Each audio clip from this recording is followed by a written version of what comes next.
maju wawasan bangsa berilmu. Takkan impian menjadi nyata, menghulurkan tangan bantu membantu, menggenggam harapan ke mercu cita.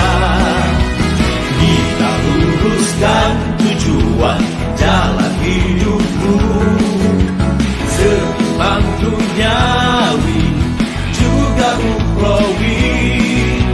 Citra kehidupan jiwa insani saling bergandingan ke puncak jaya. Yayasan Pahang tangan perkasa membina ekonomi anak bangsa. Yayasan Pahang siap siaga menggerak transformasi bangsa berjaya, bangsa cemerlang, bangsa gemilang.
Pahit kentir hidup dan pengorbanan terpaksa dihadapi demi kejayaan.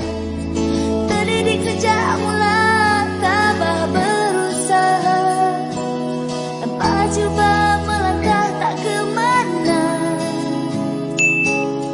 Di manakah berada, pencapaian tak tiba dengan mudah.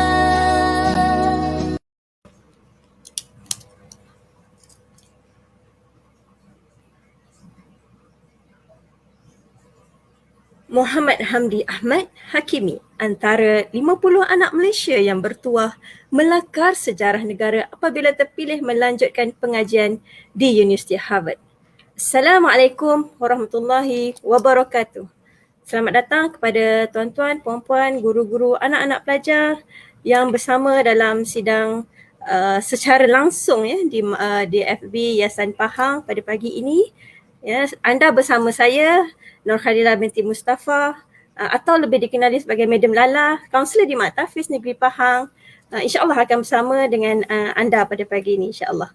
Okay, kejayaan terbaru dua pelajar kita, anak-anak Malaysia, iaitu Hamdi dan Jeril, sekali lagi telah melakar sejarah negara yang direkodkan sejak 1960, sekaligus menunjukkan anak Malaysia mampu bersaing setaraf pelajar di serata dunia. Bersama saya dalam sidang siaran secara langsung di FB Yayasan Pahang hari ini, adik Muhammad Hamdi bin Ahmad Hakimi. Assalamualaikum. Assalamualaikum adik Hamdi. Waalaikumsalam warahmatullahi wabarakatuh. Apa khabar hari ini? Alhamdulillah sihat. Alhamdulillah. Okay. Adik Hamdi di mana hari ini? Sekarang berada di mana? Ada di Kuantan. Ada di Kuantan. Okey, alhamdulillah. Dalam suasana yang pandemik ni kita masih mampu untuk bersua dan mungkin hikmahnya lebih banyak lebih banyak bila kita buat perkongsian seperti ini, lebih ramai orang yang dapat melihat ataupun ramai orang yang dapat mendekati Hamdi pada hari ini. InsyaAllah. Sebenarnya pada awal tahun hari tu kita dah digegarkan dengan berita yang mana 2 anak Malaysia telah berjaya mendapat tempat di Universiti Harvard. Jadi alhamdulillah hari ini Yayasan Pahang berusaha untuk menjalankan program untuk memberi manfaat kepada anak-anak di luar sana, terutama yang akan menjalani peperiksaan SPM pada Mac tahun hadapan, dan juga anak-anak yang lain, supaya insyaAllah perkongsian hari ini dapat memberi inspirasi kepada semua. Okey, seperti yang dijanjikan, tajuk utama program kita pada pagi ini, Power Talk SPM 2021, berkongsi kecemerlangan Hamdi, langkah anak Pahang ke Universiti Harvard. Tahniah diucapkan adik atas kejayaan cemerlang sehingga berjaya mendapat tempat. Okey, sebagai permulaannya, boleh adik Hamdi perkenalkan diri, latar belakang pendidikan, keluarga. Sebab apa? Sebab tak kenal maka tak cinta. Silakan adik. Assalamualaikum. Nama saya Muhammad Hamdi. Saya asal pada Kuantan, dulu sekolah rendah di SK St. Thomas. Kemudian ke tingkatan 1 hingga ke tingkatan 3 di SMK Alor Akar. Dan untuk tingkatan 4 dan tingkatan 5, saya pergi ke sekolah bersama penuh, Sekolah Menengah Sains Alam Shah di Ceras, Kuala Lumpur. Dan di situ lepas mengambil SPM, saya mendapat beasiswa Kijang daripada Bank Negara Malaysia dan melakukan pengajian pra-universiti di College Tengku Jaafar, Mantin Negeri Sembilan. Saya anak sulung daripada 3 adik-beradik, ada lagi 2, lelaki perempuan. Itu lepas tu saya punya saya minat dulu saya masuk debat bahasa Inggeris dan banyak buat kerja sukarelawan dari segi mengajar pelajar tentang mengajar bahasa Inggeris, debat bahasa Inggeris ataupun mengajar subjek-subjek SPM lah, macam biologi, kimia, sejarah dan bahasa Inggeris. Selain daripada itu, ada jugalah kerja sikit-sikit tolong keluarga masa habis SPM. Sekarang tengah prepare saja untuk pergi Harvard, so dan banyak baca buku je lah. Itu je. Oh, okey. Bermakna masa selepas tamat pengajian SPM tempoh hari, menyambung pengajian di persediaan mana tadi? Pra-University.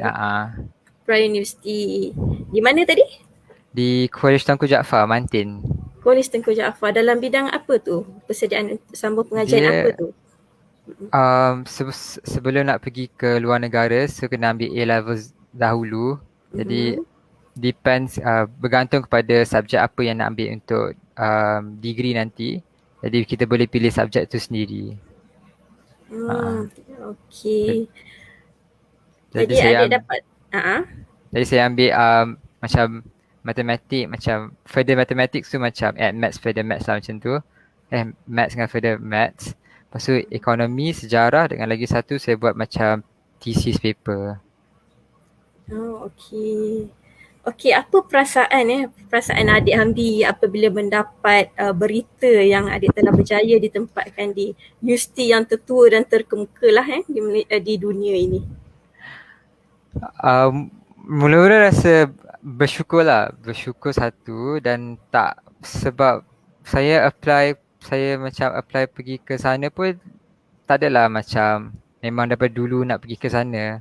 Dia lebih kepada macam tiba-tiba peluang tu datang, jadi saya pun bercadang macam okey lah, kita apply sajalah, macam cuba nasib kan.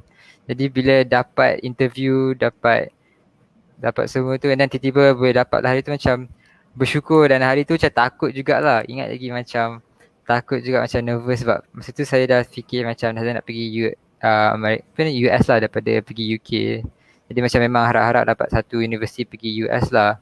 Jadi berdoa je lah, berdoa je, tunggu je sampai pukul 8.30 pagi tu baru buka. Dia keluar result pukul 8 patutnya.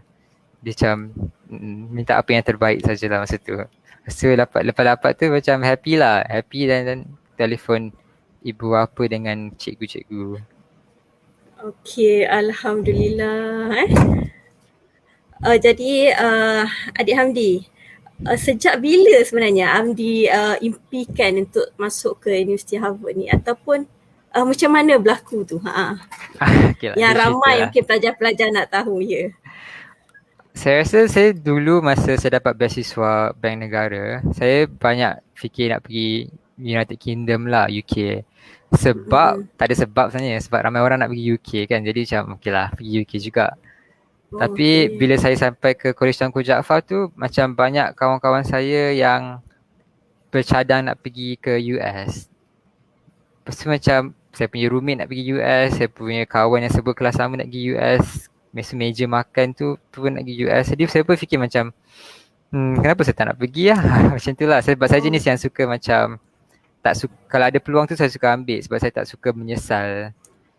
Saya tak suka macam, oh kenapa dulu tak apply lah, macam mungkin boleh dapat, mungkin tak boleh dapat. Jadi macam tu lah sebanyak macam universiti dekat US, benda ni.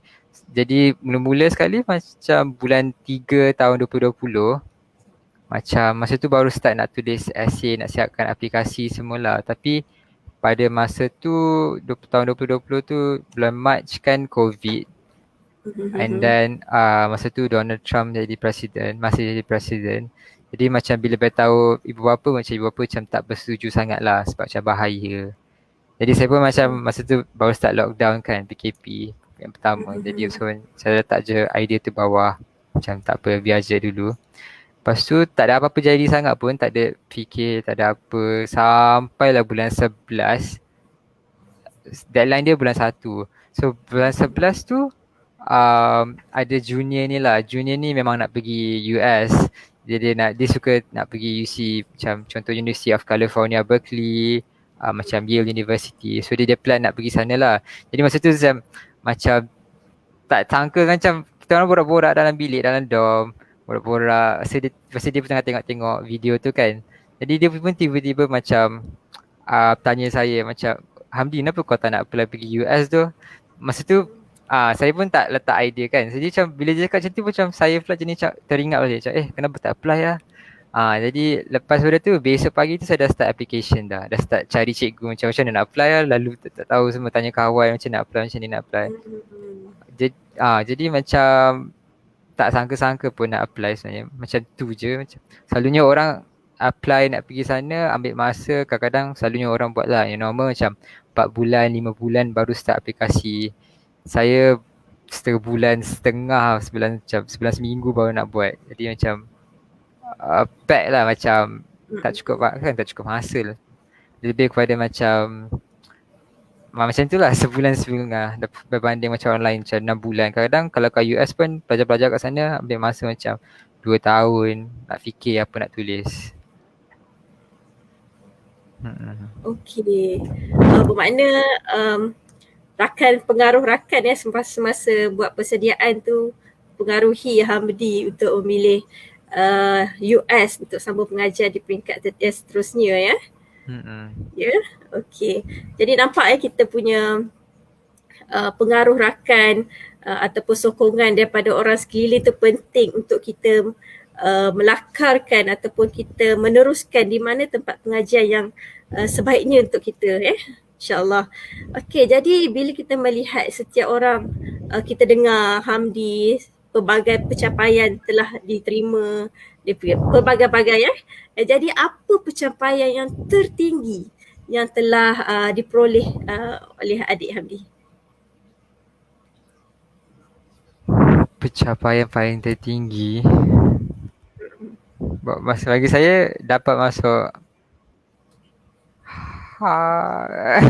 dapat masuk Harvard kot, insyaAllah. Tapi entahlah, sebab bagi saya buat masa sekarang ni macam Alhamdulillah, walaupun bagi saya itulah macam tak ada pencapaian yang, ataupun mungkin pencapaian saya tak adalah macam tipikal orang dapat kata macam pertandingan tu. Bagi saya macam mungkin pencapaian terbaik saya ialah saya dah dapat berfikir sendiri, dapat macam lebih kepada like pencapaian minda lah.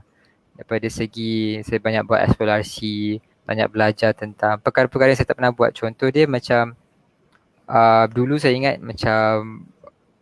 ingat tidur tu membazir masa. Sebab masa kat SPM dulu belajar tidur 4 jam je. Jadi tapi sekarang macam bila saya tengah buat macam saya kaji selidik macam research online pasal kelebihan tidur.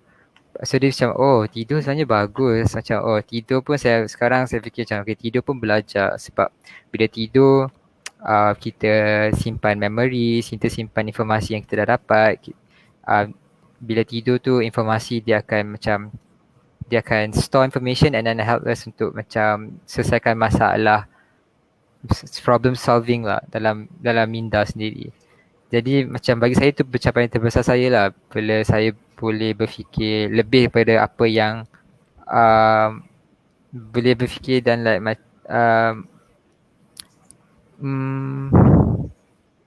macam sentiasa belajar lah, tak berhenti belajar dan belajar lebih daripada apa yang ada dalam silibus sekolah. Okey, menarik menarik idea yang dilontarkan oleh adik sebentar tadi, yang mana pencapaian yang tertinggi yang kita jarang-jarang dengar Masya Allah kita jarang-jarang dengar. Bila pencapaian tertinggi adalah bila mana adik Hamdi mampu berfikir lebih untuk terus belajar. Sebab kita seringkali bila mendengar pencapaian tertinggi ni mungkin kita dapat kejayaan straight A+ ke ataupun ni, tapi kamu melihat dari sudut lain Masya Allah, hebat kamu. Okey adik, jadi setiap kejayaan yang kita nak capai tu pasti ada cabaran, betul tak? Betul Jadi bila kita melihat setiap kejayaan tercipta tu pasti ada jalan cerita yang tersendiri. Jadi bolehkan tak apa cabaran yang besar yang adik Hamdi telah lalui sehingga ke tahap ini? Okeylah, saya cerita satu. Pertama, saya rasa kalau saya percaya ni, kalau kita nak capai kejayaan memang tak mudah dan memang akan ada cabaran. Lagi besar kejayaan yang kita nak, lagi besar cabaran yang kita akan lalui. Tapi bagi saya yang paling besar,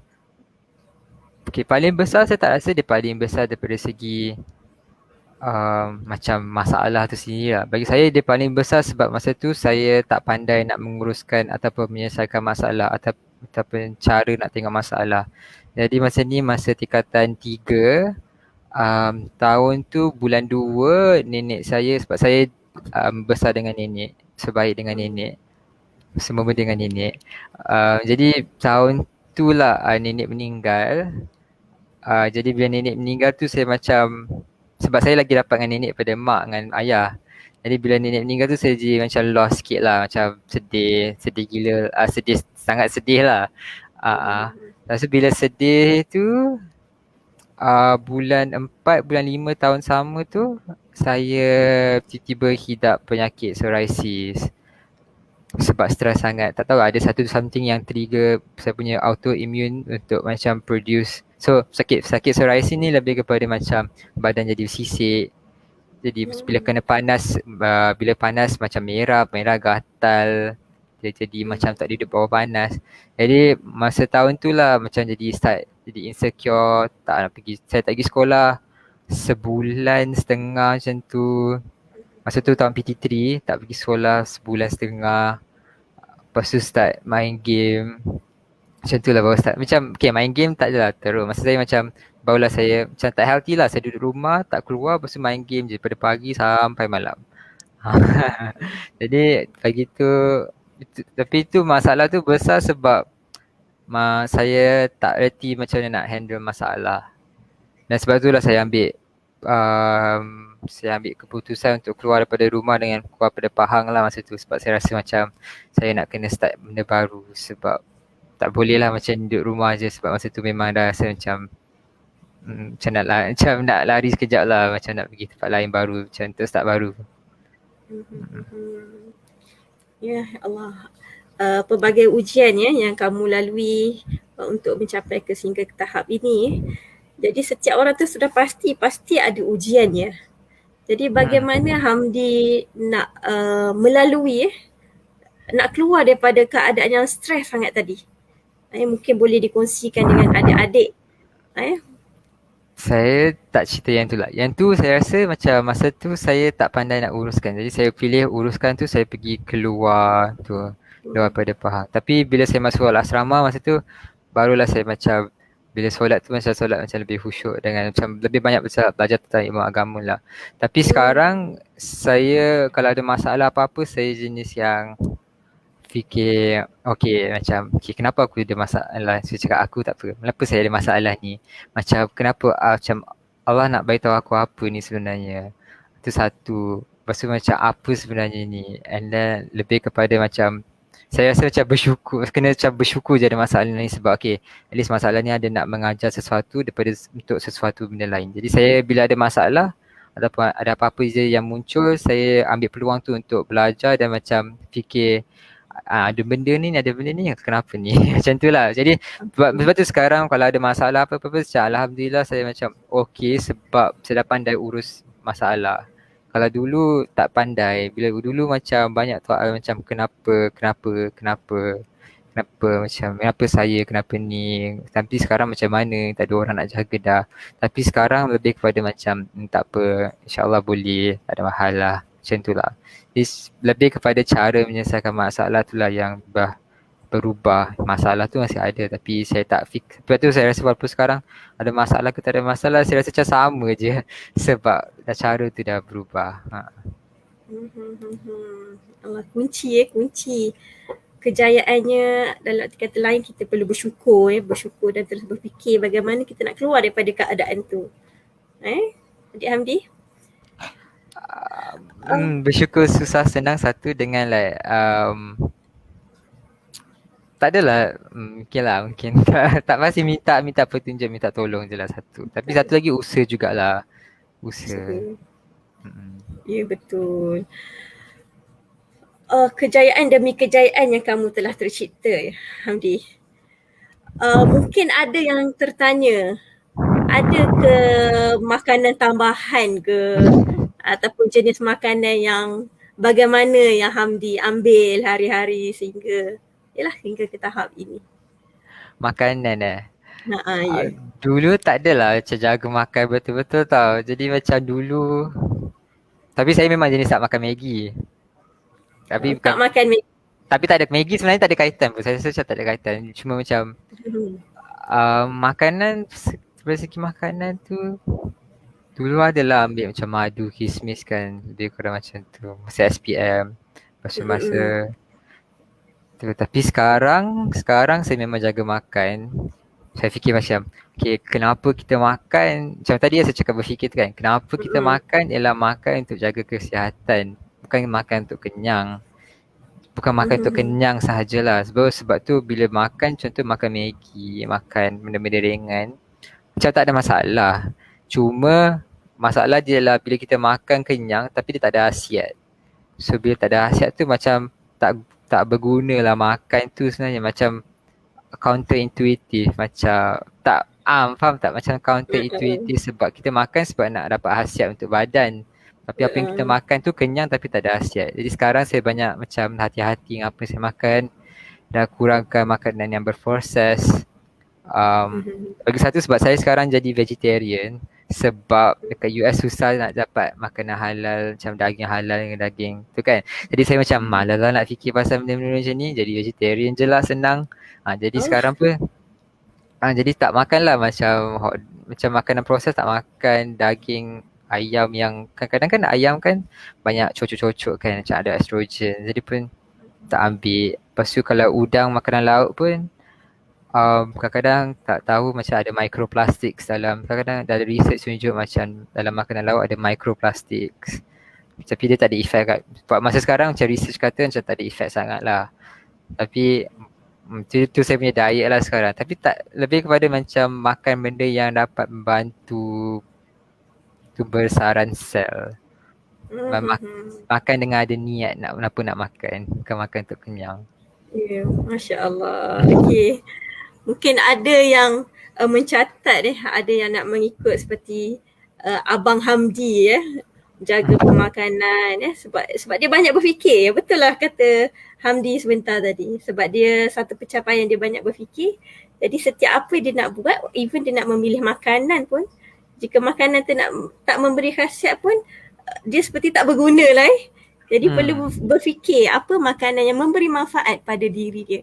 Kita nampak kejayaan seseorang itu, maksudnya dari segi pemakanan pun perlu dijaga. Betul.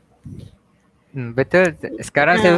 sebab saya okay lah, pemikiran macam siapa yang saya dapat ni bukannya dapat pada tingkatan 5 ke dapat tingkatan 4.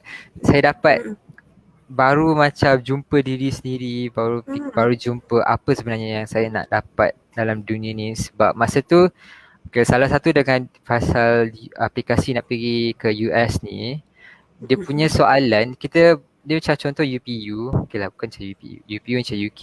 Dia macam bila kita apply ke setiap universiti, kita tak apply contoh macam Malaysia kan, letak je 12 universiti and then letak grade and then apa-apa nanti dapat lah. Kalau dekat UK, dia macam pilih 5 universiti tapi kena tulis satu essay 4,000 karakter perkataan. Bukan perkataan lah, karakter. Tapi kalau dekat US, kita tak apply macam tu. Kita apply setiap universiti tu.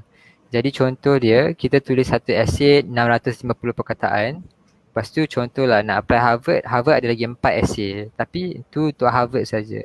Kalau nak apply universiti lain ada lagi contoh 7 essay, 9 essay. Jadi kadang-kadang kalau contoh orang nak apply 5 universiti pun dah tulis macam 40 essay, 50. Tapi yang essay yang bila saya cakap ni macam essay dia bukan akademik sangat tau. Dia tak cakap macam selesaikan masalah ni ke ini ke. Dia punya soalan macam contoh dia soalan yang membuat saya fikir banyak lah macam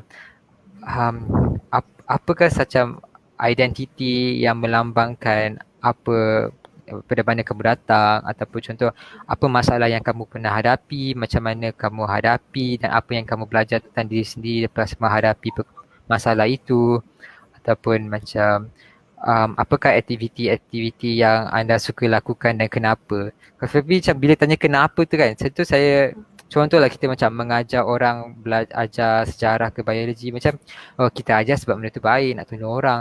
Tapi masalahnya bila nak tulis essay, takkan nak cakap macam tolong ni sebab benda baik. Macam mesti ada lebih daripada tu. Macam kenapa kita buat benda ni. Jadi saya baru dapat macam pemikiran macam benda macam ni macam tahun lepas lah, bulan 12. Macam banyak berfikir tentang diri sendiri, macam apa sebabnya saya ni diturunkan dekat bumi ni, macam apa sebenarnya nak dapat, apa yang sebenarnya nak capai, kenapa, apa goal dia lah. Jadi saya tak tahu kenapa saya cakap pasal benda ni, tapi macam tu lah, banyak berfikir tu satu. Dah lupa dah soalan ni, tapi macam tu lah. Okay. Ya, saya nampak di situ kita penggunaan kita perlu muhasabah diri muhasabah diri, dan adik-adik di luar sana anda belum terlambat sebenarnya. Walaupun Abang Hamdi baru sahaja dapat idea untuk berfikir sebenarnya. Jadi Abang Hamdi dah berkongsi pada hari ini dan kita boleh ambil peluang dalam masa yang ada ni untuk kita berfikir untuk terus banyak berfikir dan mengkaji sebenarnya setiap tindakan kita yang nak buat ni. Tindakan yang kita akan pilih untuk seterusnya. Okay. Jadi untuk makluman semua yang sedang bersama dalam sesi secara langsung ini, anda boleh sahaja menanyakan soalan di bahagian komen, di mana pihak Rusetia akan tayangkan soalan-soalan anda sebentar lagi. Jadi mana-mana pelajar ataupun guru-guru, tuan-tuan puan-puan yang ingin menanya soalan kepada tetamu kita pada hari ini, silakan tinggalkan di bahagian komen di FB Yayasan Faham. Okay. Baik. Bila pencapaian tertinggi ini kita melihat mesti banyak pengurusan yang perlu dibuat, banyak strategi yang perlu ada. Jadi bagaimana adik Hamdi menguruskan masa dalam keadaan sekarang ni. Kita faham suasana pandemik, belajar tak sama macam kaedah yang dulu guru-guru dapat bersemuka depan-depan dengan anak-anak pelajar, tapi hari ni tidak. Bagaimana nak menguruskan masa tu dalam keadaan kita pun berada di rumah, di kediaman masing-masing. Dalam masa yang sama kita nak meneruskan momentum untuk mencapai kejayaan ataupun impian yang kita impian tu.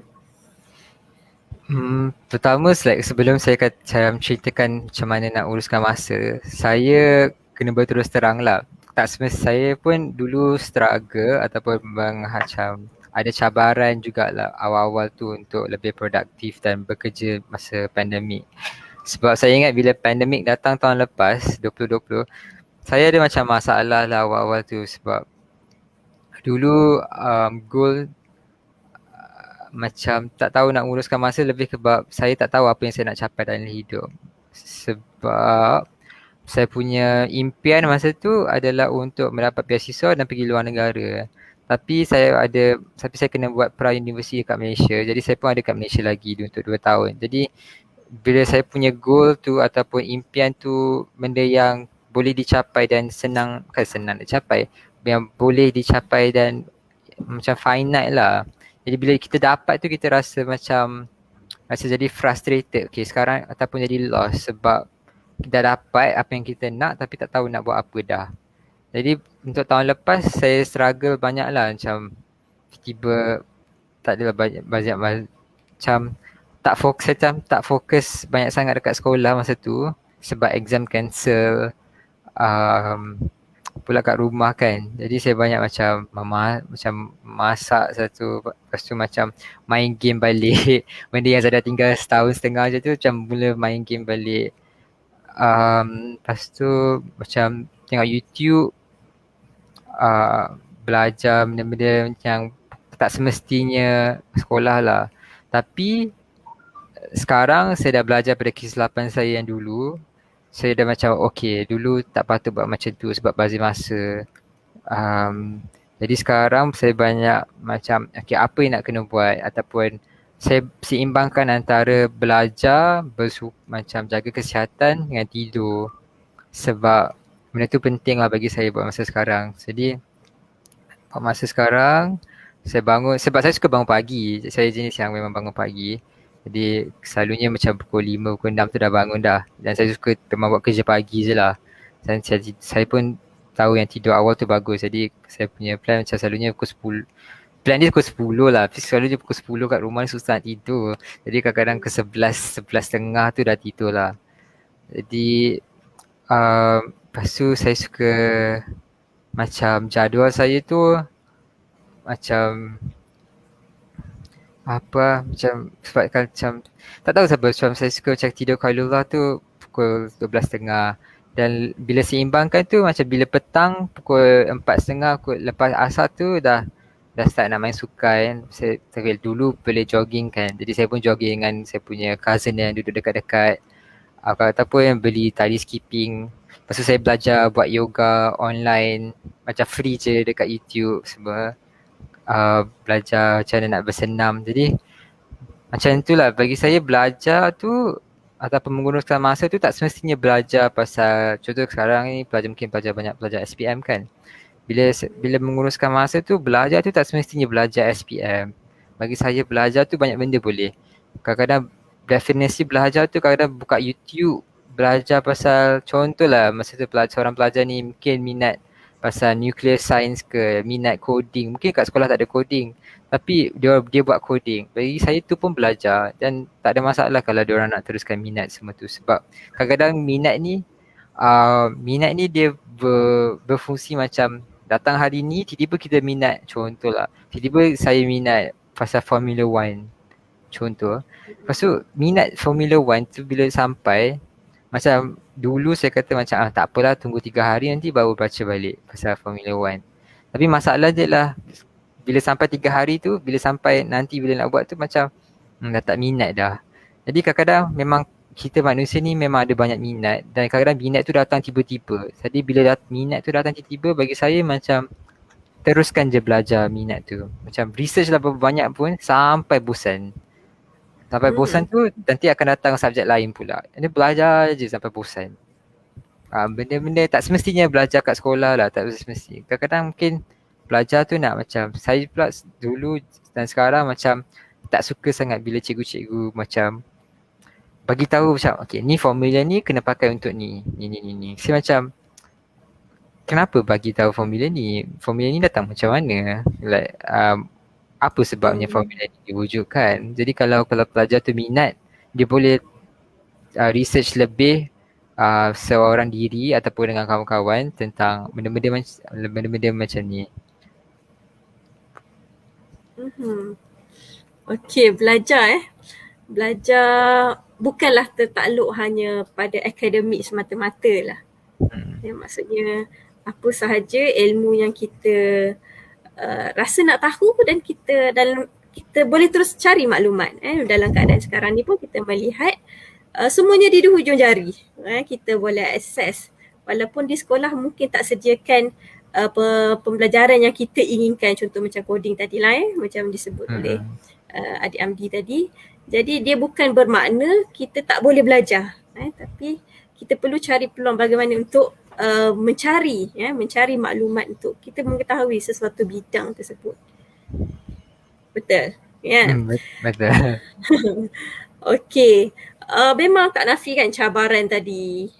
Setiap orang dia mesti ada turun naik dia momentum untuk meneruskan dia punya pembelajaran ataupun dia punya prestasi.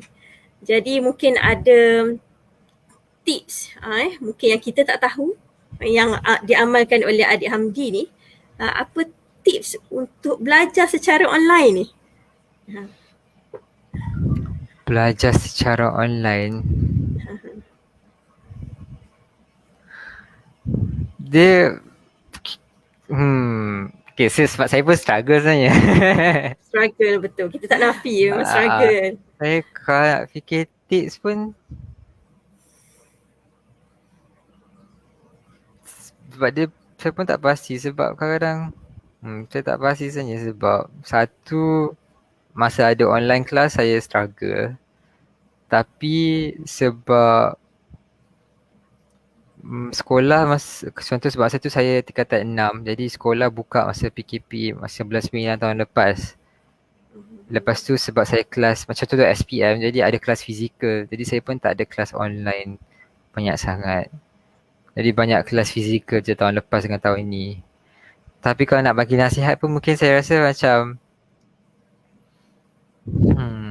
cuba tak pastilah. Yang pasti memang struggle setiap pelajar sebenarnya untuk terus kekalkan momentum tu. Tapi struggle tu okey lah. Struggle satu lah. Macam mungkin kita ada masalah sebab tak boleh nak tumpukan perhatian. Satu sebab tak ada accountability. Cikgu tak ada nak kata macam kita kena belajar. Lepas tu environment tu mungkin tak sesuai.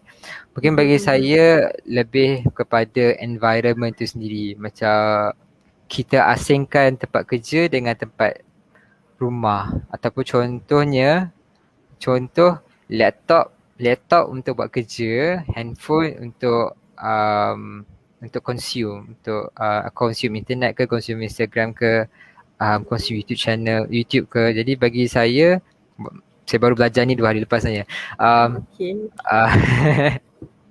Jadi saya buat YouTube pula. Laptop saya ni adalah untuk buat kerja saja. Tak boleh buka Instagram, tak boleh buka Twitter, tak boleh buka apa-apa. Jadi bila kat laptop buat kerja je. Tapi kalau contoh nak rehat dekat phone, jadi ambil phone, lepas tu buatlah berapa minit nak buat, lepas tu datang kat laptop, lepas tu buat kerja balik. Macam tu lah buat masa sekarang. Saya pun masih tengah eksperimen. Mungkin kita boleh cuba juga ya. Jadi nampak disiplin diri tu penting untuk mantu untuk mengurus diri kita lebih teratur, lebih baik lah ya. Okey, masa sekolah dulu Adik Hamdi ambil bidang apa ya? Ambil pure science. Aliran apa? Pure science. Tapi sekarang dah tak ambil pure science dah, ambil ekonomi kan, sebab dulu tak minat physics. Jadi struggle dengan physics lah. Satu. Lepas tu biology, macam tahu minat biology tapi macam tak naklah kerja sebagai biologist ke apa. Dan sekarang pun baru tahun lepas macam baru tahu yang sebenarnya takut darah rupanya. Macam tengah nampak darah macam boleh nak gelap mata lah pula. Jadi nasib baik tak ambil biology ke apa kan, sebab takut darah. Jadi sebab tu saya lari lah. Masa tu minat saya lebih kepada tentang politik, sosiologi, pasal matematik sikit. So minat saya macam semua tempat. Saya macam suka belajar ni sikit, suka belajar pasal manusia lah paling penting. Tentang macam mana manusia tu bergaul, dia kenapa dia buat sesuatu tu, macam kenapa dia behave macam tu. Lepas tu saya terjumpa ekonomi bukanlah macam dulu saya tak tahu apa ekonomi tu apa. Mula-mula nak buat actuarial science. Lah research pasal actuarial science, lepas tu tanya cikgu, macam cikgu dengar tak siapa-siapa yang actuaries yang pernah kerja belajar actuarial science dengan kerja sebagai actuaries lah. Jadi saya pun masa ni sebelum PKP tahun 2019 jumpa seorang senior ni, borak sejam kat kedai mamak, tanya dia macam actuaries ni buat apa ni.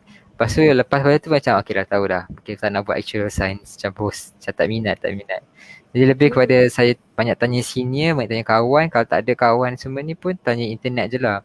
Dan kadang-kadang internet pun, contoh bila saya buat US University Essay tu, macam saya buat sendiri, macam tak ada cikgu, banyak tolong kawan-kawan pun sibuk buat kerja sendiri kan. Jadi saya banyak gunakan YouTube sebagai bahan, dan kadang-kadang YouTuber ni ada yang pernah masuk universiti, macam tu masuk universiti Harvard ke, pernah masuk universiti Yale, dan diorang share diorang punya experience, diorang punya pengalaman melakukan aplikasi, macam mana diorang dapat masuk. Dan kadang-kadang diorang ada bagi email, bagi Instagram, diorang buat Zoom session sekali. Jadi saya pun ada seorang ni lah, dia duduk kat Miami, Florida, dia belajar dekat Yale dulu, Yale University. Jadi saya pun just sign in, lepas tu kita orang borak je lah satu kali, 20 minit, 30 minit, tanya soalan. Jadi macam tu lah saya macam tu lah, sebab saya tak ada orang nak beritahu saya kena buat apa, nanti ni. Jadi saya sendiri ambil inisiatif untuk cari orang macam tu, sebab nak tolong saya buat ni, sebab saya tak tahu. Jadi banyak yang Hamdi explore untuk tahu lebih tentang sesuatu bidang. Tapi saya terfikir bagaimana tercetus idea daripada seorang pelajar sains tulen dan memang buat keputusan untuk tukar ke dalam bidang ekonomi. Apa yang mencetuskan idea Hamdi tukar bidang? Bagi Bukanlah saya, tukar tapi memilih bidang itu. Bagi saya semasa SPM, saya tak tahu kenapa lah dulu. Macam saya tak pernah terfikir apa yang saya nak buat, siapa saya minat dan apa saya nak jadi. Bagi saya masa tu, apa yang paling penting result SPM je. Okay, bila saya kata macam ni tak semestinya kena ikut. Bagi saya benda ni salah. Patutnya saya dah tahu apa yang saya nak buat sebelum SPM, kenapa saya belajar semua ni. Semua soalan ni perlu dijawab oleh diri saya yang dahulu sebelum. Tapi tak apa-apa, saya bersyukur je walaupun tak tahu, sebab saya figure out. Tapi kenapa ialah lepas pada SPM, lepas saya keluar dari sistem pendidikan Malaysia, saya macam confused sebab saya nak apply beasiswa. Sebab saya tahu kalau saya tak dapat beasiswa memang susah nak dapat masuk universiti tempatan, sebab kena ambil pinjaman PTPTN ke. Jadi macam tak nak bebankan ibu bapa satu, dan tak nak bebankan saya dengan hutang PTPTN. Jadi saya pun bekerja keras lah untuk SPM, sebab saya tahu SPM saja ya yang boleh tolong saya dapat beasiswa. Jadi bila nak apply beasiswa, kena tahu nak apply course apa. Dan bila nak tahu course apa tu lah yang saya struggle, sebab saya tak tahu nak minat apa kan. Jadi 3 bulan lepas SPM tu, saya memang gunakan untuk cari minat saya. Saya memang cari minat lah. Masa sekarang contoh minat 1, 2, 3, minat chemical engineering, actuarial science dengan political science. Jadi saya pun research pasal tiga-tiga ni. Lepas tu tanya orang yang pernah kerja macam ni, tengok orang online. Bila dah tanya tak minat, buang yang tu, ambil yang lain, cuba pula yang ni. So banyak try and error satu. And banyak macam, okay memang saya tahu saya tak nak buat biology, so memang tak sentuh. Memang saya tahu tak nak buat physics, jadi tak nak buat engineering, so saya tak tepi. Lepas tu last saya jumpa ni lah, tengah borak-borak dengan kawan. Cakap lah saya minat pasal sosiologi, borakkan kawan lah senior. Jadi macam minat sosiologi, minat pasal manusia, nak buat policy making, nak tolong orang. Lepas tu dia kata macam, oh kenapa tak buat politics, philosophy, economics macam PPE. Ada politics, philosophy, economics. Jadi untuk Yayasan Hazanah saya apply untuk PPE lah. Tapi sebab beasiswa yang lain dia tak ada PPE. Dia ada ekonomi saja. So sebab ekonomi tu ada dalam PPE, sebab tu saya apply ekonomi. Masa tu tak adalah minat ekonomi, tapi sekarang minat lah macam sekarang minat ekonomi. Tapi masa dulu tu saya ambil ekonomi sebab ekonomi ada dalam PPE. Sebab masa tu memang plan ambil PPE. Okey, terima kasih Hadi Hamdi. Buat penonton atau para audiens yang bersama dengan kita, jika ada soalan, anda boleh terus ajukan soalan di bahagian komen, dan pihak researcher akan naikkan soalan-soalan anda insyaAllah, dan akan kita tujukan kepada tetamu kita pada hari ini. Okey, jadi ambil peluang, bukan mudah untuk kita bersama dapat sesi live bersama dengan Adik Hamdi hari ini, yang pelajar-pelajar perlu cungkil dapatkan tips daripada Abang Hamdi ni. Okey, semasa sebelum ni, Adik Hamdi ada terlibat tak dengan aktiviti masyarakat? Ada. Jadi dulu kecil-kecilan lah. Lebih kepada dalam sekolah. Macam Masa zaman sekolah lagi? pada sekolah tingkatan 4 lah. Macam tolong contoh ajar kawan-kawan. Tapi macam ajar kawan-kawan tu mungkin ke sukarelawan lah. Lepas SPM lah masa tu. Dan habis SPM tu masa tu saya duduk kat KL sebab habis pada sekolah tu. Jadi saya duduk kat rumah makcik. Contoh rumah makcik tu kat Ampang. Jadi sukarelawan tu saya ajar pelajar dekat sekolah tu kat Ceras untuk ajar debat bahasa Inggeris. Sebab masa tu saya fikir debat bahasa Inggeris ni penting untuk belajar bahasa Inggeris satu. Dan yang paling penting bagi saya ialah keupayaan untuk berfikir aras tinggi tu, like critical thinking skill. Banyak menyoal, banyak bercakap, banyak berfikir dan banyak menyoal. Tak menerima satu informasi tu macam Zakbal kata bertaklid buta. Jadi macam tak jadi bertaklid buta. Macam kalau orang cakap apa-apa kita soal, betul ke apa dia cakap? Kenapa dia cakap macam ni? Ada dia punya bias ke? Ataupun macam tu lah. Jadi saya banyak suka bersukarelawan macam tu yang pertama. Jadi duduk dekat Ceras, duduk dekat Ampang, makcik pergi kerja kat KLCC, area KLCC tu. Jalan kaki daripada KLCC sampai kat pavilion, lepas tu naik MRT, lepas tu naik bas, baru sampai sekolah. So keluar pukul 8 kat rumah sampai pukul 10 kot. Sebab naik bas kan, kena tunggu bas lama kadang. Jadi duduk kat sekolah lah pukul 10 sampai pukul 4. Lepas tu saya minta tolong cikgu tolong hantarkan pergi MRT station, lepas tu balik semula. Jadi saya buat tu untuk sebulan lebih lah, habis SPM. So macam tu lah saya boleh cakap dengan kawan yang actuarial science tadi, sebab cikgu saya yang kenalkan. Macam tu. Lepas tu, lepas pada tu saya fikir macam saya dah tak buat debat bahasa Inggeris dah, sebab masa tu saya dah tak berapa setuju dengan debat bahasa Inggeris ataupun prinsip debat tu sendiri. Sebab bila saya masuk debat bahasa Inggeris masa tu, sebab saya nak berfikir dengan lebih baik, dengan lebih kritikal, satu. Kedua sebab nak belajar bahasa Inggeris. Itu dua je lah. Saya tak nak menang pun masa tu.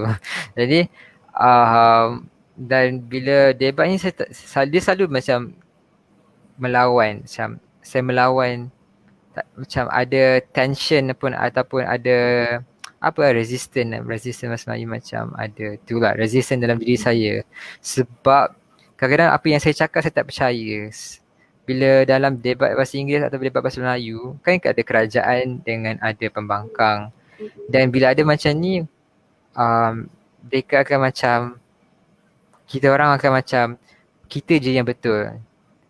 Macam bagi saya masa tu lah, macam kita je yang betul, tak kisahlah apa yang korang cakap, kita orang je yang betul. Jadi saya tak setuju masa tu, sebab saya rasa macam mesti ada kebenaran antara dua-dua belah dan kita kena cari macam berkompromi dan cari jalan penyelesaian. Saya lebih suka macam berdiskusi atau berbincang berbanding kata saya betul awak salah. Sebab tu saya tak teruskan dengan debat bahasa Inggeris dekat sekolah sekarang. Saya banyak macam ni lah, contoh beri ucapan, beri talk, join base ialah basic aid for scholarship essential. Jadi ni adalah macam pelajar-pelajar yang telah menerima beasiswa dan kita orang buat program untuk meraih raise awareness ataupun raise awareness untuk orang-orang kat luar sana untuk apply untuk beasiswa satu. So adalah banyaklah beasiswa Yayasan Khazanah, Bank Negara, PNB, JPA ada, MARA ada, Shell, UEM. Jadi kat situlah tu satu saya buat. Tapi dia tu lebih kepada macam one off lah. Bila kita tingkatan 6 kita buat. Lepas tu kita bagi dekat junior kita orang pula yang buat. Sini scholar yang akan datang untuk buat. Jadi tahun ni macam 1,000 orang lah yang apply, tapi saya tak pasti berapa ramai yang boleh join online.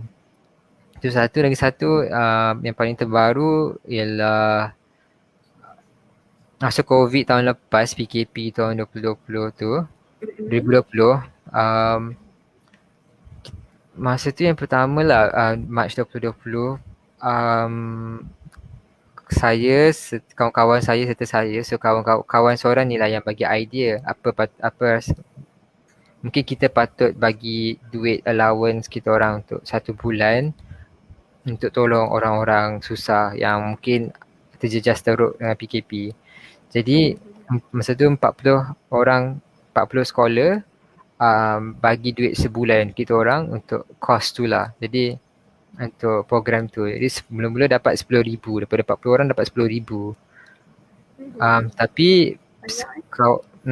kawan yang lain macam bagi tahu kat sekolah. Masa tiba sekolah kata macam okay, kita boleh buka ni daripada program tu macam inisiatif sendiri kepada inisiatif sekolah. Jadi sekolah pula yang kita sekolah dan kita orang kami bekerjasama buat flyers, buat media director, cari parents, tanya family, post dekat Facebook, post kat Instagram. So dalam masa seminggu dapat 58,000 dan kita orang bahagikan kepada 4 NGO untuk macam Mercy Malaysia untuk menolong orang lain. Daripada permulaannya tercetus untuk dana sendiri daripada ni, dan akhirnya jadi satu program yang besar yang melibatkan NGO di luar sana ya. Masya Allah, hebat jiwa anak muda ni. Ya Allah, mudah-mudahan dapat membantu lebih ramai orang di sana. Tadi ada adik Hamdi sebut bahawa ada tim yang membantu untuk persediaan mendapatkan scholarship ya, di kalangan kawan-kawan lah, Hamdi dengan kawan-kawan. Jadi dia lebih kepada program ni dia mula tak pasti lah 3-4 tahun yang lepas. Jadi sekolah masa tu yang buat program ni. Tapi dia orang pergi universiti lepas pada tu. Jadi dia orang bagi program ni kepada junior-junior yang akan datang untuk uruskan. Jadi setiap tahun pengurusan tu bertukar lah. Jadi boleh search lah base kat online, BASE. Tapi kadang-kadang banyak jugalah kat Instagram boleh follow. Dan banyak juga sekarang program-program yang sekolah, pemegang beasiswa buat program untuk tolong ataupun untuk beritahu ramai lagi peluang-peluang untuk beritahu ramai orang tentang peluang pengajian di luar negara. Jadi insya-Allah mudah-mudahan lepas ni kita akan ada satu mungkin program khas untuk membimbing adik-adik untuk buat persediaan mohon beasiswa nanti. Lebih kita fokus kepada permohonan beasiswa InsyaAllah. Nanti kita akan rangkakan satu program lain yang adik-adik di luar sana boleh mendapat manfaat daripada pengalaman adik Hamdi sendiri. Kita ada satu soalan daripada penonton. Daripada Giatuddin Halim. Assalamualaikum adik-adik Hamdi. Apa pandangan tentang pilihan kerjaya masa depan untuk generasi millennials considering stiffer competition to get job and economic uncertainties? Bagi saya, I think Pertama ialah kena tahu minat tu apa. So tak semestinya pilih kerjaya dahulu, lebih kepada apa yang sebenarnya yang saya ataupun pelajar tu ataupun cik nak capai dalam hidup. Apa yang minat, passion, kenapa nak kerja macam ni. Jadi bila dapat dah jawab soalan macam okay, apa sebenarnya yang saya nak dapat daripada hidup ni dan apa yang sebenarnya saya nak tolong orang daripada segi apa. Contoh kawan-kawan saya nak jadi engineering ke apa, dia orang kepada orang cari minat macam tu. Itu satu. Tapi yang kedua, bagi saya macam kerjaya-kerjaya ni yang tak perlu rigid sangat. Sebab tu saya pergi US. Sebab bila kita pergi US, dia 4 tahun. Dan bila dia 4 tahun, dia bukan macam UK dengan Malaysia. Bila UK dengan Malaysia, kita datang, kita tahu ini yang kita nak belajar. Contoh, kita apply degree let's say apply degree medicine.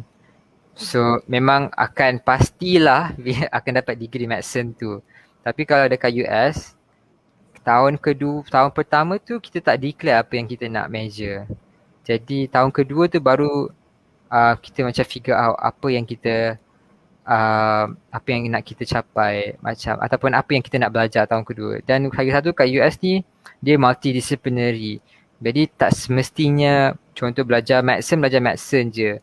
Dia lebih kepada belajar medicine satu, lepas tu boleh juga belajar medicine dengan belajar arts, belajar medicine dengan belajar matematik.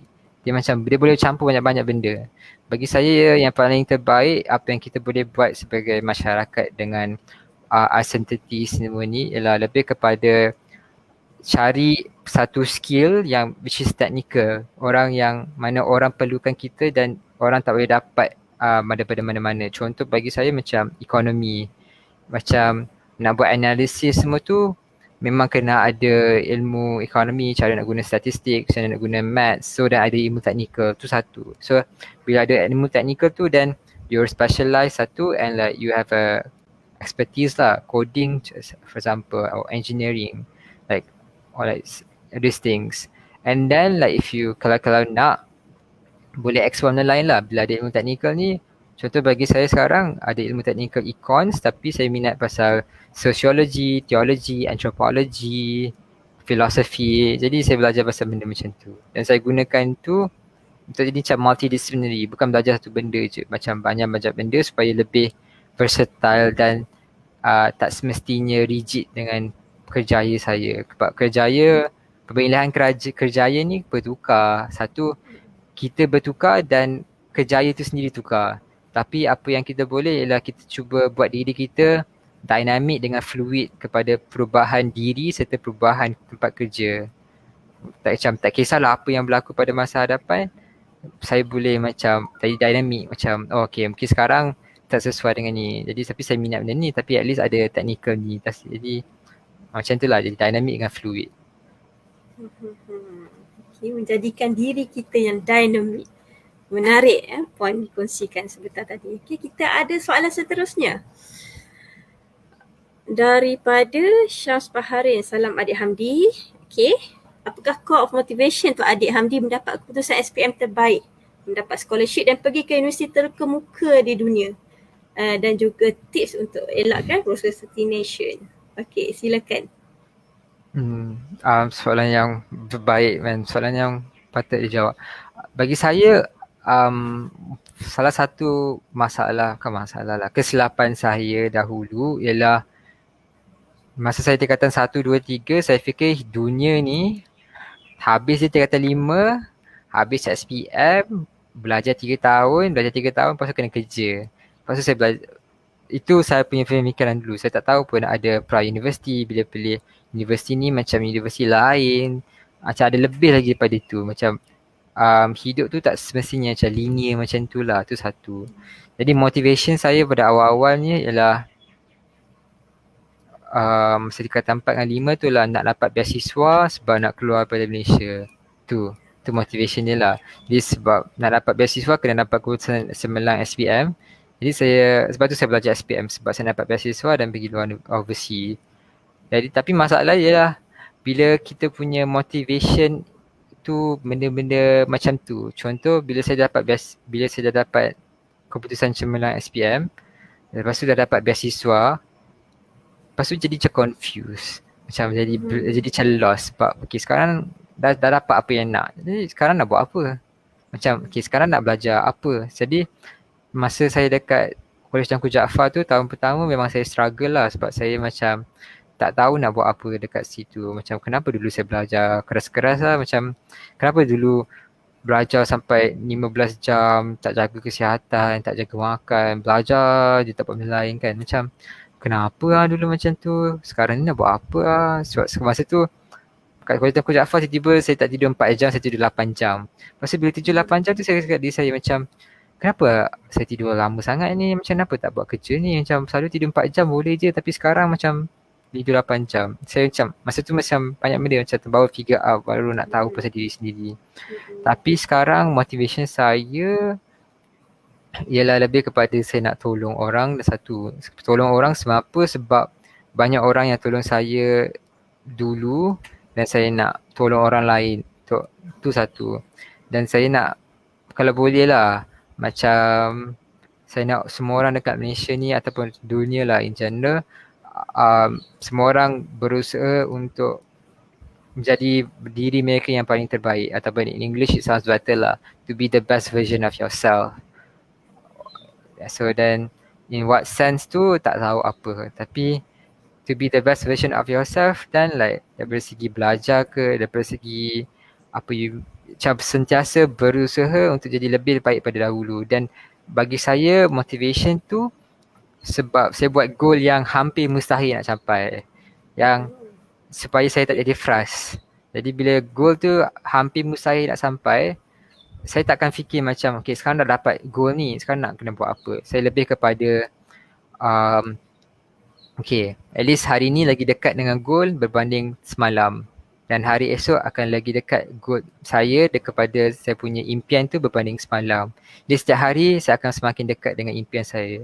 Tapi saya tahu yang impian tu hampir mustahil nak dapat ataupun mustahil nak dapat. Tapi tu tak apa, asalkan bila saya mati ke apa, at least saya dah capai sampai situ dan saya boleh tinggalkan untuk generasi yang akan datang untuk teruskan, untuk sampai macam tu. Dan ini sebenarnya macam boleh search online lah. Nama dia, pemikiran dia macam finite versus infinite thinking. So by Simon Sinek, SIMONSINEK. Dan dia cakap tentang macam mana kita patut bertukar cara fikir kita lebih kepada pemikiran infinite ataupun growth mindset ni macam saya beritahu ni penting sebab jadi saya cuba extendkan dia. Jadi infinite mindset and finite mindset ni lebih kepada, kalau contoh dalam game bola sepak, macam kita tahu ada known players iaitu pemain-pemain tu 22 orang, dan ada known rules ataupun agreed upon rule ataupun undang-undang lah, peraturan yang diterima oleh semua orang, iaitu siapa yang skor lebih akan menang. Itu finite game ataupun finite mindset, yang mana kita tahu apa bentuk kemenangan tu. Tapi infinite mindset ni lebih kepada, contoh kalau hidup, macam apa maksud, like boleh ke macam saya kata I'm successful in my life lah, saya dah menang hidup ataupun saya dah menang hidayah, menang hidup, menang kehidupan. Macam definasi saya tentang keberjayaan hidup lain dengan definasi orang lain. Dan tak ada orang setuju yang peraturan hidup tu sama. Dan kita tahu pemain-pemain dalam hidup ni banyak orang. Jadi hidup ni bukannya finite game. Hidup is an infinite game. Jadi bila kita nak ada dalam infinite game ni, kita kena ada infinite mindset, bukan finite mindset. Bila saya cakap finite mindset tu, yang tadi saya cakap lah, yang goal-goal saya yang dulu yang senang nak capai, yang boleh dicapai, bila dah dicapai kita jadi frust. Jadi sebab tu bila nak menang lah, bila nak berjaya dalam hidup kena ada infinite mindset, sebab baru boleh macam infinite mindset in an infinite game. Sebab bila ada finite mindset in an infinite game, then kita jadi frust. Nah, kalau nak saya lebih cari Simon Sinek lah, SIMONSINEK. Kat YouTube ada banyak. Saya mesti nak jadi kita sama-sama explore lebih mendalam. Menarik. Menarik dikongsikan tadi. Okey, baik, semoga menjawab soalan adik sebentar tadi. Okey, kita ada lagi satu soalan. Okey, Fayyad Kamarul Arif. Assalamualaikum Abang Hamdi. Setakat ini ada ke mana-mana pihak yang memberi scholarship yang mungkin approach students melalui media sosial memandangkan teknologi zaman sekarang lebih meluangkan masa dengan gadget sekarang ini? Yang memberi scholarship yang mungkin approach students sebenarnya. Ya, banyak je scholarship yang ada Instagram account. Contoh Bank Negara Malaysia sendiri ada Instagram account dan diorang akan sentiasa post tentang bila diorang punya program apa aplikasi diorang dah buka, dan ada kat Instagram ada, Twitter ada, YouTube channel pun patutnya ada, dan selalunya macam diorang buat kat surat khabar, dan like Twitter dengan LinkedIn. Jadi banyak je media sosial yang diorang pakai untuk bagi tahu peluang-peluang ni. Dan kadang-kadang saya pun pasti macam bila habis SPM je, dalam WhatsApp group tu mesti penuh tentang peluang-peluang beasiswa. Nah, dalam WhatsApp group, tak tahulah, bagi saya at least ada satu group alumni sekolah menengah sains Alam Shah, dan setiap kali habis SPM memang akan ada macam keluarlah 10 link, 20 link tentang peluang pengajian beasiswa. Tapi tak semestinya kena tunggu pihak-pihak macam ni nak kena beritahu. Kadang-kadang diorang ada je dekat website. Jadi inisiatif sendiri untuk cari dekat online untuk tahu, okay, sekarang dah habis SPM, kena buat apa, nak apply beasiswa mana. Sebab saya dulu pun tak tahu, saya tahu yang beasiswa tu penting dan saya kena dapat satu beasiswa, at least satu, supaya dapat meneruskan pengajian secara percuma lah, lebih daripada tak payah bayar penuh. Jadi orang lain kadang-kadang tak ada apply banyak pun. Saya sebab saya takut tak dapat, saya apply 9.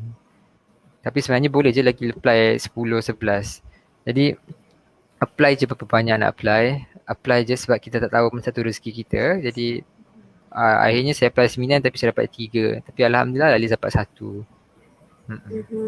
Alhamdulillah. Jadi banyak sebenarnya channel yang kita boleh dapatkan maklumat untuk mohon mana-mana scholarship ni. Tambah-tambah keadaan sekarang ni memang lebih meluas penggunaannya teknologi ni. Jadi kita ada lagi soalan. Mungkin kita akan ambil 2 soalan terakhir.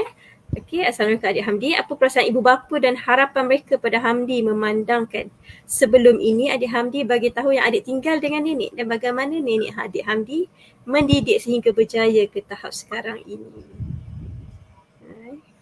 Silakan Adik Hamdi.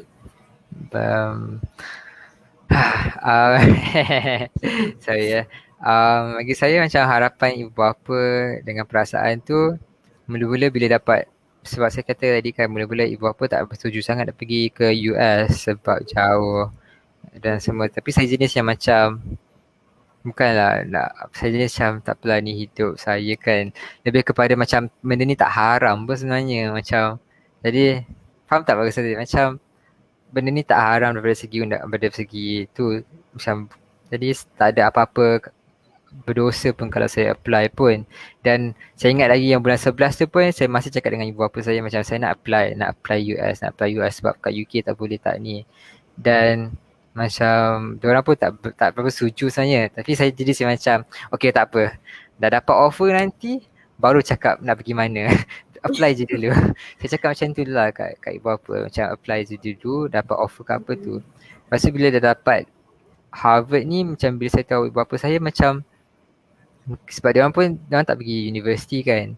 Jadi macam diorang pun tak boleh nak imagine berapa besarnya dapat masuk ke Harvard University ni. Macam diorang bila saya dah tahu macam, oh okay. Macam tu je lah reaction dia. Jadi tapi lepas berapa berapa minggu tu baru diorang macam tahu macam, oh besar juga macam susah juga dapat masuk dalam ni, semua tu. And then lepas dah dapat jadi besar macam tu, baru diorang macam setuju saya pergi US. Jadi tu satulah harapan. Tapi daripada segi soalan pasal nenek tu, bagi saya macam nenek banyak tolong saya daripada segi nilai murni dengan cara hidup lah. Jadi macam bertoleransi, hormat orang, jaga hubungan. Sebab bila saya duduk dengan nenek ni, sebab saya duduk sebenarnya saya duduk dengan mak, nenek dengan adik nenek saudara. So ada 3 orang yang jaga. So bila mak kerja, saya memang baik dengan nenek saudara, dengan nenek lah. Jadi kadang nenek bawa pergi pasar, pergi beli ikan, beli sayur. Lepas tu masak dengan teman nenek pergi pasar kan. Lepas tu balik masak sekali dengan nenek. Lepas tu sebenarnya lebih kepada macam nilai murni tu lah, ataupun adab tu yang nenek banyak ajar kepada saya. Dan untuk hormat orang walaupun mungkin kita orang tak, dan buat baik ke orang walaupun orang tu mungkin tak buat baik kat kita. Masya Allah. Ya, banyak nilai yang ditanam dalam diri adik Hamdi. Mak ayah masih bekerja? Mak macam suri rumah. Macam mak kerja freelance lah. Freelance. Okey. Ayah masih bekerja. Sihat Alhamdulillah Okey, kita ada soalan yang terakhir. Kita pun sudah berada di penghujung lah. Okey, Assalamualaikum. Saya nak bertanya, kalau kita berazam nak berjaya juga belajar keluar negara tapi kita malas, ada tak cara nak mengatasi je? Boleh bagi saya lah ya. Saya jenis yang saya rasa soalan ni saya pernah fikir dulu dan saya bagi pendapat saya macam kenapa kita malas atau kenapa pelajar tu bosan dalam kelas atau kenapa result dia teruk, tak ada kaitan langsung dengan sama ada dia pandai tak pandai. Satu, tak ada kaitan langsung dengan dia ni tak pandai jaga diri, tak pandai, ataupun tak ada. Bagi saya masalah bila pelajar tu tak rasa happy ataupun tak belajar bersungguh-sungguh dalam kelas ataupun tak malas ataupun tak berusaha, menurut saya tak ada satu itu bukan datang masalah dia daripada pelajar tu sendiri. Bagi saya lebih kepada perkara-perkara tu datang sebab apa yang diorang buat dekat sekolah bukan apa yang diorang minat. Dan mungkin diorang tak tahu apa minat diorang satu. Dan diorang tak tahu, mungkin macam saya lah, macam kita tak tahu apa yang kita nak capai dalam hidup.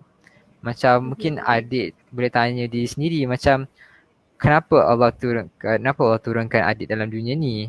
Macam untuk happy je ke? Untuk banyak main game ataupun banyak macam duduk kat rumah, tak buat apa-apa. Contohlah malas, sebab kata malas tu kan. Macam tu lah, macam happy je duduk kat rumah, macam tak ada nak capai apa-apa. Macam itu ke tujuan Allah turunkan adik kat dunia ni kan? Jadi mungkin boleh tanya diri macam apa sebenarnya tujuan saya diturunkan dekat dalam dunia ni, apa yang sebenarnya saya kena capai dan apa sebenarnya daripada segi Al-Quran ke lebih kepada punca sebenar lah, like misi sebenar manusia sendiri diturunkan dan apa yang ditunjukkan untuk kita laku. Jadi bagi saya masa sekarang macam pada pendapat saya macam tujuan kita diturunkan sebagai manusia adalah untuk menjaga bumi ni dan menjaga bumi ni daripada segi ketenteram dia, pada macam tak adanya pembunuhan, tak adanya berlakunya perkara-perkara yang tak baik dan menjaga bumi lah bagi saya. Dan tapi definasi saya mungkin berbeza dengan definasi orang lain, tu tak apa. Tapi yang penting kenapa malas tu kena tahu sebab benda tu tak patut berlaku.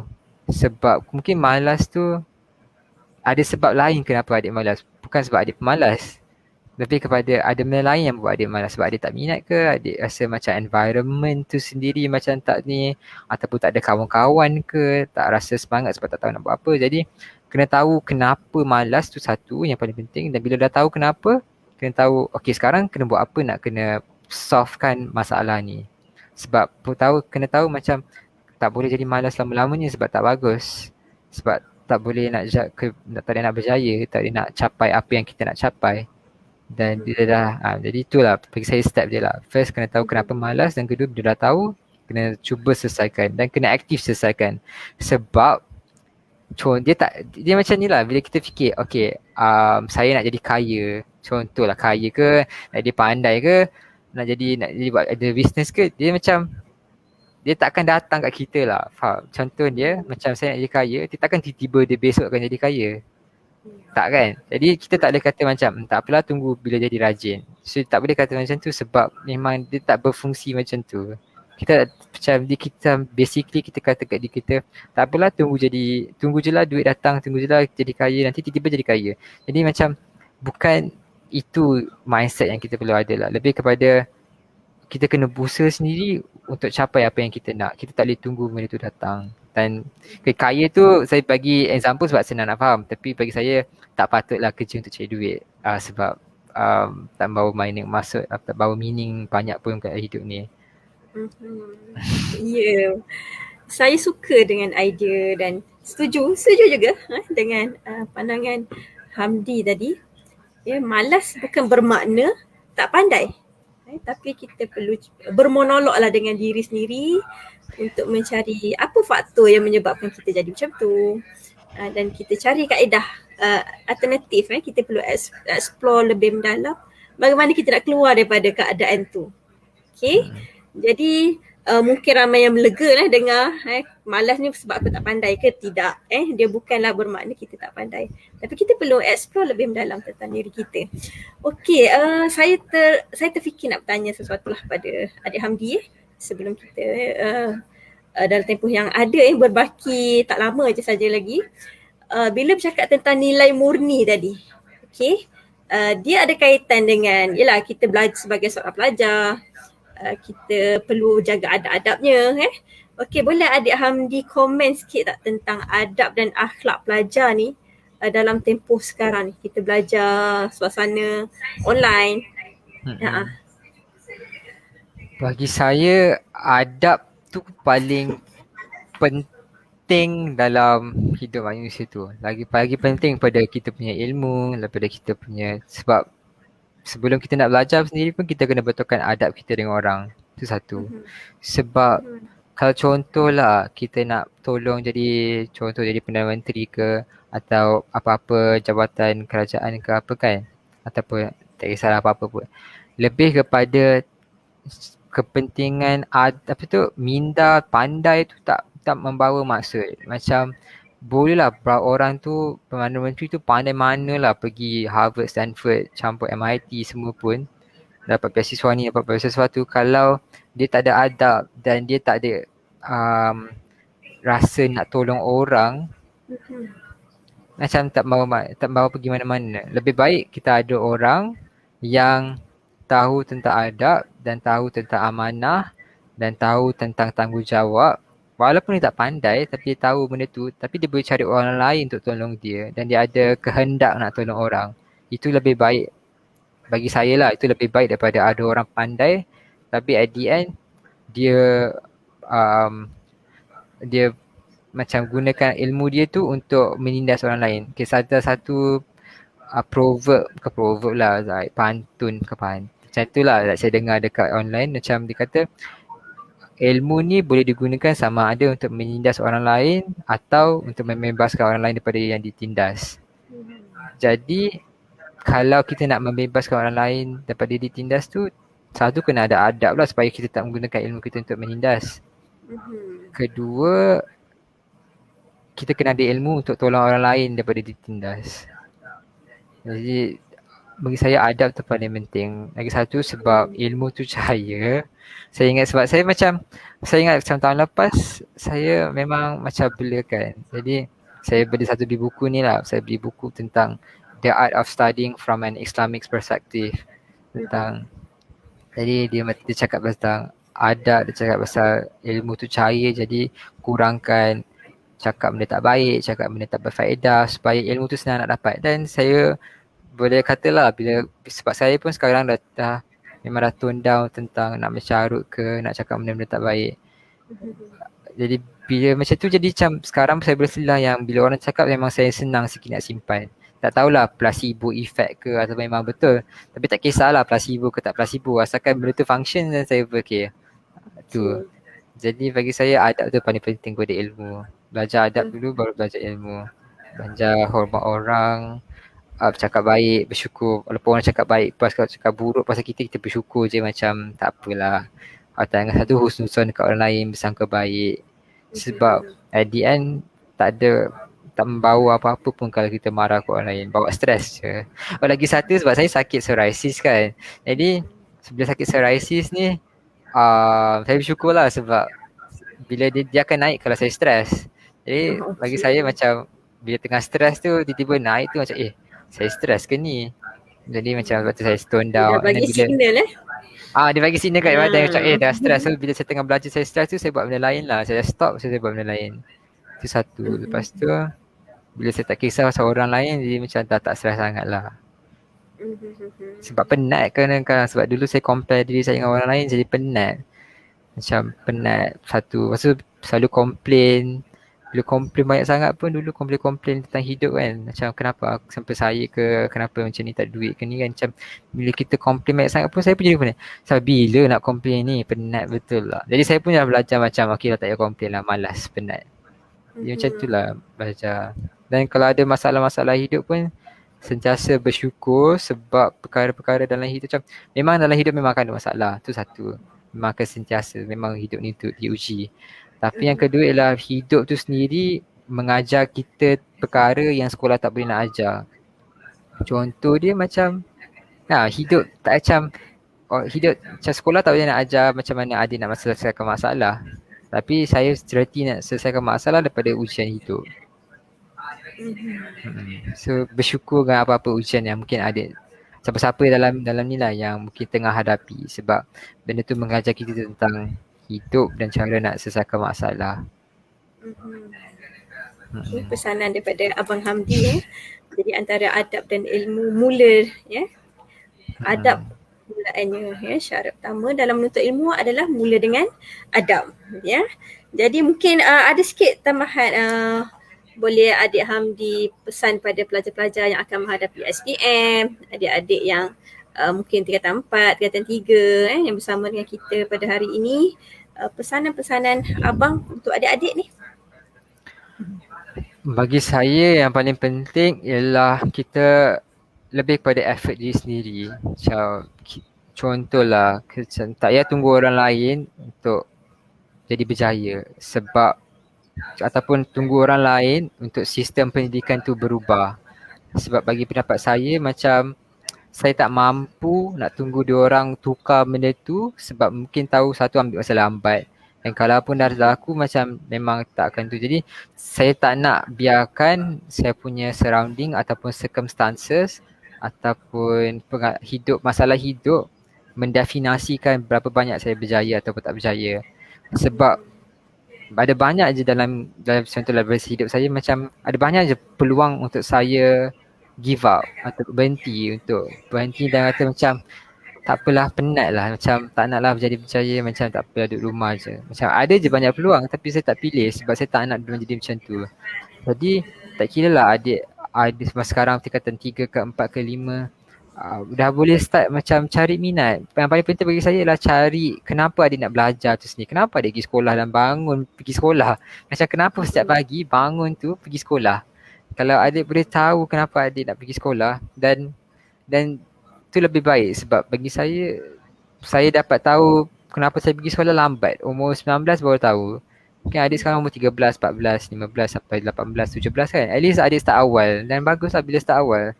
Dan memang patut pun benda ni start awal. Saya cuma dapat figure out benda ni bila dah kuat SPM. Buat A-levels. Tapi kalau boleh start awal lagi bagus. Dan tahu lebih baik start daripada tak start.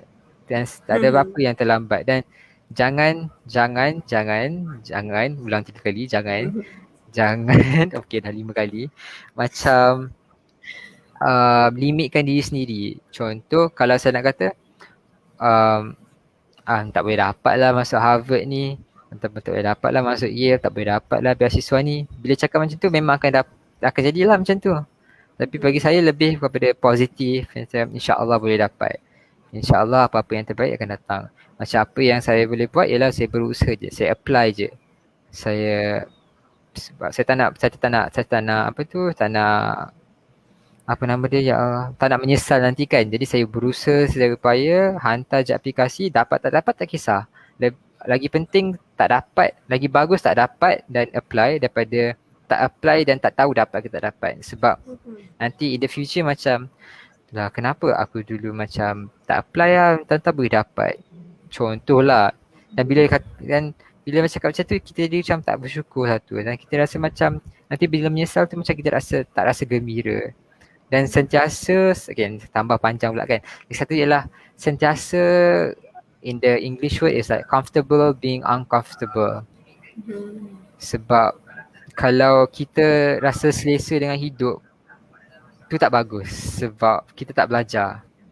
Dan kalau contoh sekarang pun, kalau saya contohlah, saya takut nak buat satu benda. Contoh takut nak cakap bahasa Inggeris, ataupun bukan bahasa Inggeris lah. Contoh nak cakap dengan orang kat depan halayak ramai 1,000 orang. Takut sebenarnya. Tapi lagi kita takut, lagi patut kita buat. Sebab kita rasa macam the usual human being punya pemikiran ialah bila ada bahaya, bila kita takut, kita akan pergi ke comfort zone. Tapi masalahnya bila kita pergi comfort zone, kita tak belajar. Jadi sebab tu, dan kita tak akan improve diri sendiri. Jadi bila ada tahu macam contoh, saya takutlah nak cakap dengan orang ataupun saya takutlah cakap dengan cikgu tu. Tapi bila takut tu ada like the more the reason ataupun lebih banyak sebab untuk kita buat benda tu. Sebab benda tu yang patut kita buat, bukan benda yang comfortable dan selesa. Ya. Baik, panjang lebar pesanan untuk adik-adik ya. Jadi alhamdulillah syukur. Seperti mana yang dikongsikan tadi, betul kita perlu cari makna. Macam saya juga dulu masa dari darjah 1, kenapa kena pergi sekolah? Tapi dapat kita mencari makna tu bila saya di universiti, baru saya dapat baru dapat mencari apa itu. Jadi adik-adik di luar sana, belum terlambat untuk kita mencari makna kenapa kita perlu ke sekolah, kenapa kita perlu belajar, kita perlu mencari nilai yang kita perlu ambil masa bermonolog dengan diri kita.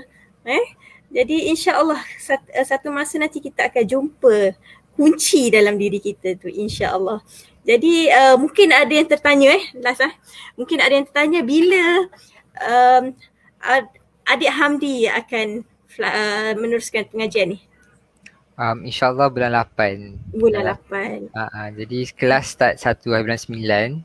1 Tapi kena ada di sana sebelum 25 hari bulan. Jadi akan fly ke sana bila tu? Tak pasti, sekarang tengah buat visa. Tapi lepas dapat visa baru boleh beli tiket flight. Masa sekarang masih tengah tunggu visa.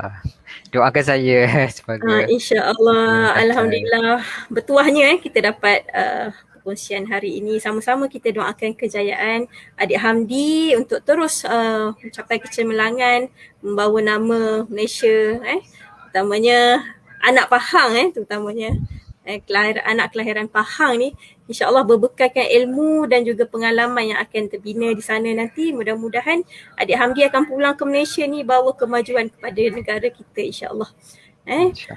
Bulat tak datang bergolek, pipit tak datang melayang.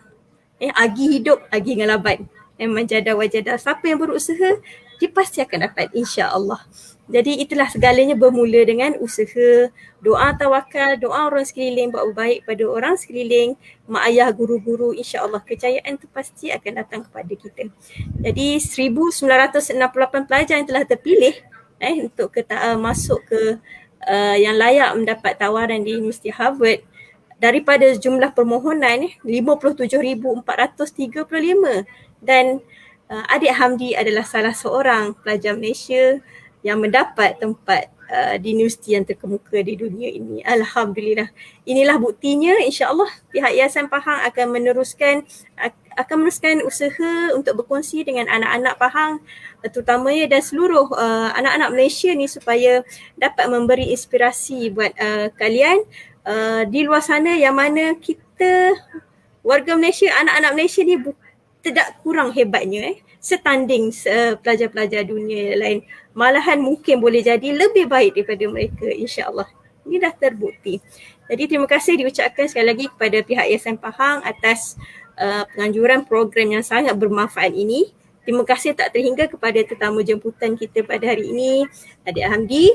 InsyaAllah jangan lupa kita mungkin akan meneruskan sesi seterusnya.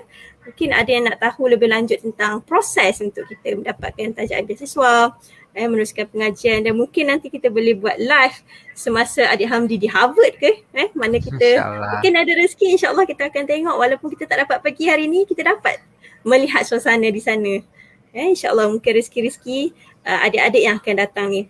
Jadi terima kasih juga kepada seluruh penonton, audiens yang setia bersama dengan kita dari jam 10 pagi sehingga ke saat ini, sejam setengah, hampir sejam setengah duduk bersama untuk mencongkil, untuk mendapat apa rahsia kejayaan adik Hamdi ni. InsyaAllah sesuatu yang sangat dibanggakan sebenarnya. Jadi alhamdulillah, tahniah kepada semua pihak yang menjayakan program hari ini. Jadi saya terlebih dahulu mengucapkan tahniah kepada semua adik Hamdi dan juga penonton, dan juga minta maaf seandainya sepanjang program berlangsung kekurangan daripada pihak Nganjur sendiri. Jadi itu sahaja. Wallahualam, kita akan bertemu lagi insyaAllah ada rezeki. Sekian sahaja, wallahualam. Assalamualaikum warahmatullahi wabarakatuh dan salam sejahtera.